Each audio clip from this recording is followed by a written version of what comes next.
parte. Raful. Hay Raful en Santiago. Raful.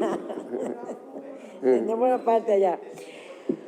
Esto es un tema muy interesante porque he escuchado detenidamente a todos los colegas, presidente, y he anotado algunas de sus posiciones. Lo primero que yo quiero aclarar ante la opinión pública nacional, ¿qué es un estado de emergencia? Porque hemos hablado del estado de emergencia y han dejado que se escape por algún umbral de las conversaciones o de las ponencias que han tenido, como que un estado de emergencia es para hacer cosas o para tapar cosas que la sociedad debería saber. Y la Constitución de la República, lo primero es que este estado de emergencia es la prolongación del primer estado de emergencia que llegó al Congreso Nacional. ¿Ok? Es la prolongación. No ha variado en la afectación a los derechos fundamentales que se planteó desde el principio.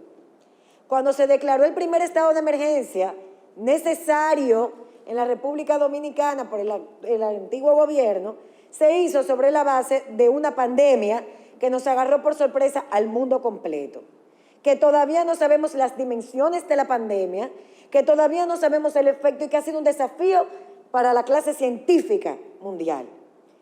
Y se declaró, tal y como dice la Constitución de la República, se aprobó en este Congreso Nacional, en la afectación de dos derechos fundamentales. La Constitución establece cuáles derechos fundamentales puede afectar un estado de emergencia dentro de los estados de excepción que dice la Constitución. Y eso vino aquí al Congreso para afectar, uno, el derecho fundamental de la libertad de tránsito, dispuesto en el artículo 46 de la Constitución Dominicana. Y dos, las libertades de asociación y de reunión que establece la Constitución en el artículo 47 y 48. Esos dos derechos fundamentales iban a estar afectados o limitados sobre este estado de emergencia en la medida que el gobierno dominicano pudiera determinar qué hacer según lo que iba creciendo como la pandemia. Y eso posibilitó que tanto el anterior gobierno como el actual hicieran los famosos toques de queda. Porque un toque de queda, ¿qué hace? Limita la libertad de tránsito y la libertad de asociación y de reunión. ¿Y por qué la libertad de asociación o de reunión? Porque dentro de las principales cosas que trajo el COVID fue el tema de que para prevenirlo había que aislarse, hay que mantener distancia y no podemos estar todos aglomerados. Esas dos afectaciones, eso no ha cambiado en ninguna solicitud de estado de emergencia. ¿Qué pasó? Ahora se solicita por 45 días. Y sí, es cierto, 45 días de estado de emergencia. ¿Qué está pasando en la República Dominicana? Si todo está tan bien, si, como decía nuestro colega de la oposición, el gobierno ha mantenido el control y ellos mismos han dicho que realmente lo han apoyado porque entienden que se le ha hecho frente y que somos uno de los principales países que ha podido inocular a la mayor cantidad de personas en términos comparativos. Sucede que a pesar de los ingentes esfuerzos del Estado Dominicano, la población vacunada llega a un 67.5% con una primera dosis y un apenas 39% con una segunda dosis. Sucede que 13 provincias, de las 31 provincias y el Distrito Nacional de la República Dominicana, todavía no han cumplido con las metas a las que tienen que llegar, lamentablemente. Y los representantes de esas provincias están aquí sentados. Deberían hacer más esfuerzo todavía para poder vacunar a su población, conjuntamente con el gobierno dominicano. ¿Qué hacemos en esas provincias? Sin un estado de emergencia no podemos limitar la cantidad de personas que tienen que congregarse en un sitio. No podemos limitar la circulación en esas demarcaciones para poder tener un control más efectivo, como lo hicimos en todo el territorio nacional. Y no obstante eso, aquí se rinde un informe de una comisión bicameral donde están senadores que se han levantado aquí y ese informe llega a la comisión bicameral para que evalúen lo que se está ejecutando desde el Ministerio de Salud, el Gabinete de Salud y el Poder Ejecutivo, para que lo fiscalicen los miembros de esa comisión bicameral. Y ellos tienen todos los argumentos para decir Si se van a oponer, ¿qué tan insatisfactorios han sido esos informes para ellos? Porque hay que ser responsable, porque hablamos de credibilidad. Hablamos de credibilidad, pero vamos a hablar de responsabilidad también. Vamos a hablar de responsabilidad. Lo más importante es la salud del pueblo dominicano. Ah, qué bueno que ahora es la salud del pueblo dominicano lo más importante para los partidos de oposición que en algún momento descuidaron ese segmento, a pesar de haber gobernado tantos años, sin plantear soluciones específicas para un nivel de accesibilidad. Deudas pendientes que tenemos. Pero ese es otro tema. En el contexto que se están declarando los estados de emergencia, en este momento obedece a criterios estrictamente sanitarios, como he mencionado. Contrario a lo que pasaba en el pasado, donde existieron amplias razones para dudar si se estaba favoreciendo político-electoralmente a un partido en medio de un proceso de elecciones.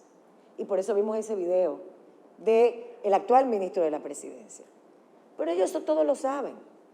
Y eso ha circulado en todos los medios. Entonces hay que ser responsable. Hay que ser responsable. Porque en ese momento no era sanitario solamente.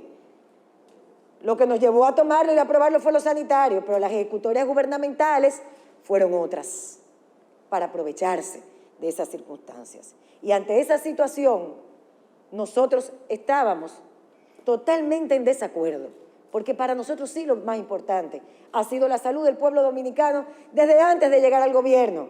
Y por eso el actual gobierno dominicano hizo todo el esfuerzo necesario para garantizar esas vacunas a tiempo, cuando nadie creía que la República Dominicana en ese momento iba a ser el país de la región con mayor capacidad para poder vacunar a sus ciudadanos.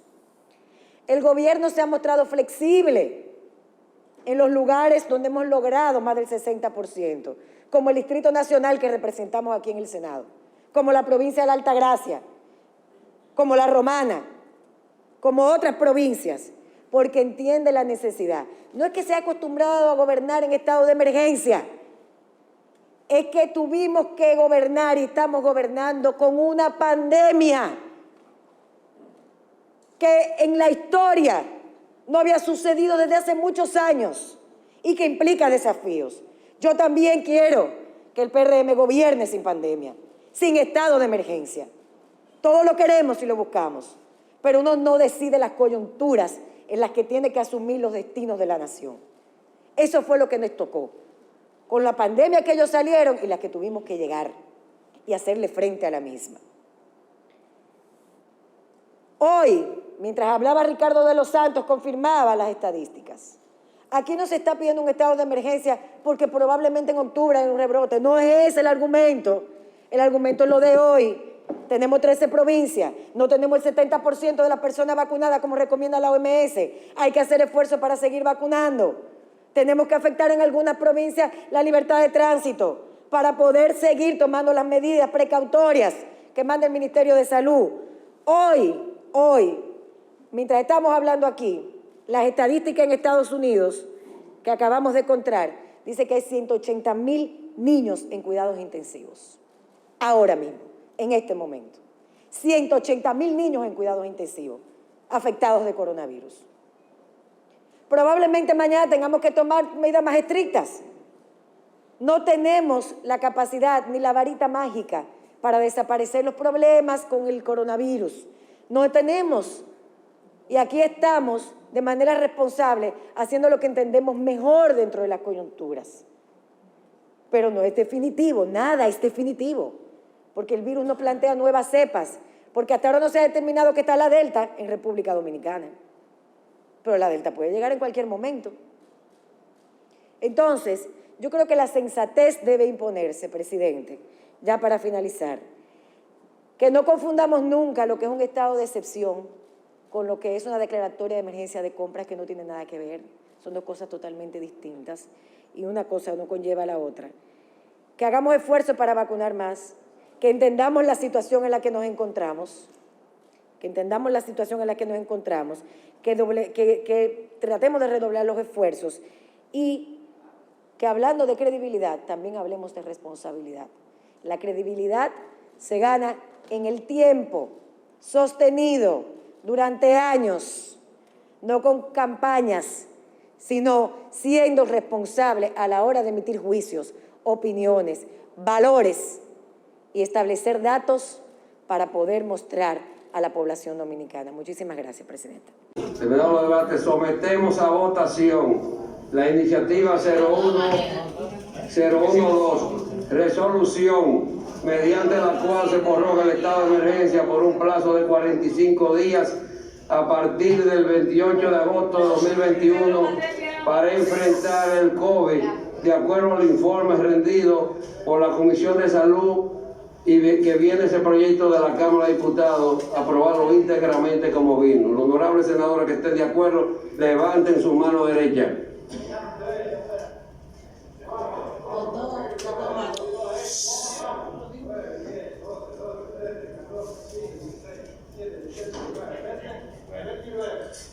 Aprobado el estado de emergencia para una prórroga de 45 días más. Y no habiendo más nada que tratar por haberse agotado los puntos incluidos del día de la presente sesión, procederemos al pase de lista final. La bancada oficialista ha dicho algunas cosas que nosotros tenemos el compromiso de explicarle al país, porque no es verdad. Alguien aquí, señor presidente, no está diciendo la verdad.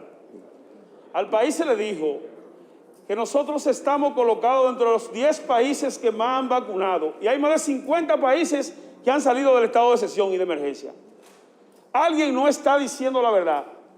Cuando se habla de responsabilidad, yo pienso que la única responsabilidad, a la luz de lo que ha dicho la honorable senadora del Distrito Nacional y vocera de la bancada oficialista, cuando ella se refiere a la responsabilidad, pienso que es que a propósito de la propuesta de modificación constitucional que ha presentado su gobierno, yo pienso que es que se va a colocar ahora un estado de emergencia, se va a colocar un estado de emergencia preventivo, que por si en noviembre viene un rebrote, como dijera el ministro de Salud, como en octubre creemos que viene un rebrote, entonces nosotros tenemos que plantear en el marco de la modificación a la Constitución que se coloque un estado de emergencia preventivo, por si en mayo o julio pasa algo, porque el estado de excepción lo dice, estado de excepción, o estamos muy mal con el COVID o estamos muy bien. Entonces, presidente, por eso es que nosotros nos oponemos, porque si el presidente ha dicho que estamos bien, no se necesita seguir en estado de emergencia. Ya está todo prácticamente hablado. Que recalcar algo que dijo Genao y Ricardo, que en este estado de emergencia los procesos de compra no ha afectado en nada y se ha incluido, ni si ha el estado válido del estado de emergencia para vulnerar ningún estado de compra. Y lo otro que quería decir, señores, que a nivel mundial tenemos que la pandemia sigue, y le quiero pasar 3 datos. Hace 3 días,